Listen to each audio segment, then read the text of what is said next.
Hello bachcho, let's see the question, and the question is nitrobenzene can be prepared from benzene by using a mixture of concentrated HNO3 and concentrated H2SO4 in the mixture nitric acid act as an।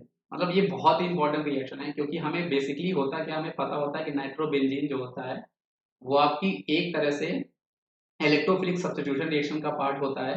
मतलब यहाँ पर होता क्या है, ये आपके पास benzene ring होगी, इस बेंजीन रिंग का हम लोग रिएक्शन करते हैं कंसंट्रेटेड HNO3 के साथ, और यहाँ पर हम लोग मीडियम यूज कर रहे होते हैं कंसंट्रेटेड H2SO4।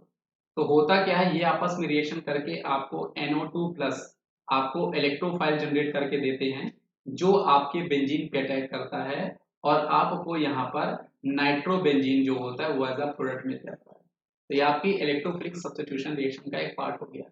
लेकिन यहाँ पर ये क्वेश्चन बहुत ही अच्छा है कि यहाँ पर आपका HNO3 एक्चुअल में एक्ट क्या कर रहा होता है। इसको समझने के लिए हम बेटा इस मैकेनिज्म को समझते हैं कि आपका जो H2SO4 है वो आपको H प्लस जनरेट करके दे रहा होगा, साथ में ये जो NO2 और OH ये आपका HNO3 है। यहाँ पर इस ऑक्सीजन के पास लोन पेयर होने के कारण ये आपका क्या करेगा, लोन पेयर को डोनेट करेगा या फिर प्रोटॉन को एक्सेप्ट करेगा।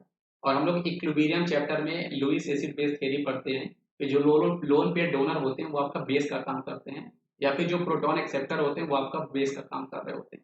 ये इसको एक्चुअल में इसको डोनेट करेगा, इसको डोनेट करके ये आपको इंटरमीडिएट दे रहा होगा जहां पर आपके पास OH, यहाँ पर H जुड़ चुका है, यहाँ पर पॉजिटिव चार्ज आ चुका है, और ये आपके पास NO2 है, ये आपका इंटरमीडिएट मिलेगा।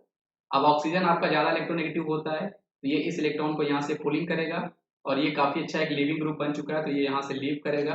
तो उसके कारण यहाँ पर आपको क्या होगा, NO2 प्लस और साथ में वाटर मॉलिक्यूल यहाँ पर आपको मिल जाएगा।